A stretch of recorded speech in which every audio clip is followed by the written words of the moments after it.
குறிப்பாக கோயம்புத்தூரில் பெய்கிற மழைதான் மேற்கு தொடர்ச்சி மலையிலும் பெய்கிறது. அங்கே ஒரு விசேஷமான சில குறிப்புகள் இருக்கு.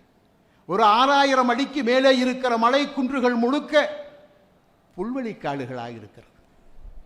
அதை தமிழ் இலக்கியம் செம்மை புல் என்று குறிப்பிடுகிறது.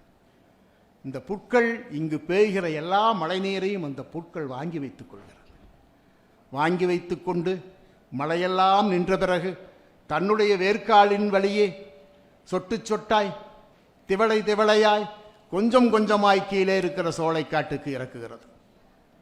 சோலைக்காட்டுகளுக்கு இறக்குகிற அந்த நீரை சோலைக்காடு தனக்காக 5 விழுக்காடு மட்டும் எடுத்துக்கொண்டு 95 விழுக்காட்டு நீரை, மணி நீரை, வள்ளுவன் சொன்ன அந்த மணி நீரை சின்ன சின்ன ஊற்றுக்களாய், ஒரு 10-100 ஊற்றுக்களாய், சுனைகளாய் கீழே இறக்கி அருவியாய் விழுந்து சமவெளி பகுதி எங்கும் ஆறாக ஓடுகிறது என்கிற செய்தியை நற்றிணை பாடல் படித்தாலே போதும்.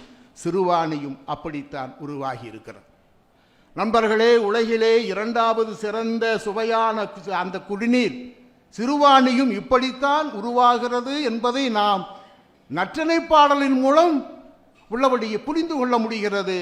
இன்னொரு செய்தி, அப்படி உருவாகி மனிதராய் வருகிற அந்த காட்டை யார் தூய்மையாக வைத்திருக்கிறார்கள்? ரொம்ப முக்கியம். நீரை தூய்மையாக கீழே தர வேண்டும்.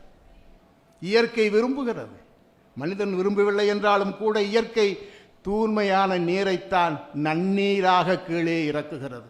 மழையில் அது மணிநீர், சமவெளி பகுதிக்கு வருகிற போது அது நன்னீர்.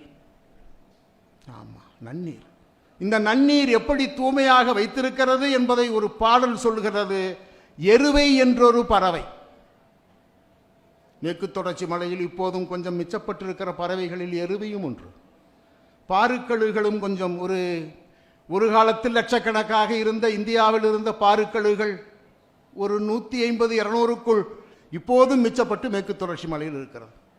இந்த எருவை என்கிற வார்த்தையை நீங்கள் பாருங்கள். எச்சங்களை சாப்பிட்டு அவற்றை மக்கச் செய்பவைன்னு பொருள்.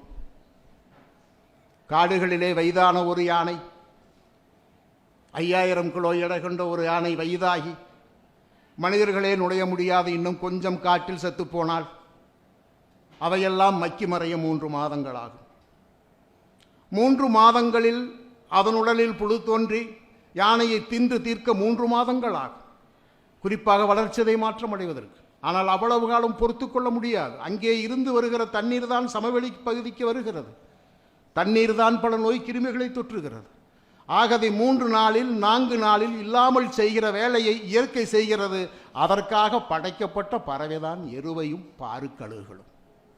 நாம் அவற்றை பிணந்தினி கழுகுகள் என்று இப்போது அழைக்கிறோம். சங்க இலக்கியம் அவை எருவை என்று தெளிவாக அழைக்கிறது, பாருக்கழுகுகள் என்று தெளிவாக அழைக்கிறது. அவையெல்லாம் சாப்பிட்டு முடிக்க, சதையெல்லாம் சாப்பிட்டு முடிக்க பெரிய பெரிய எலும்புகள். ஒரு யானையினுடைய உடலில் 800 கிலோ எலும்புகள் இருக்கிறது. அவையெல்லாம் இரும்புக்கு நிகரான எலும்புகள். 800 கிலோ எறும்பை நொறுக்குவது எப்படி என்றால் அதுக்குத்தான் கழுதை புலி. லியோ படத்தில் விஜயின் கையில் இருக்கிற ஒரு சொரிநாயை போல கழுதை புலிகள் காட்டில் இல்லை. அவை கம்பீரமானவை. ஆமா, அவையெல்லாம் கம்பீரமானவை.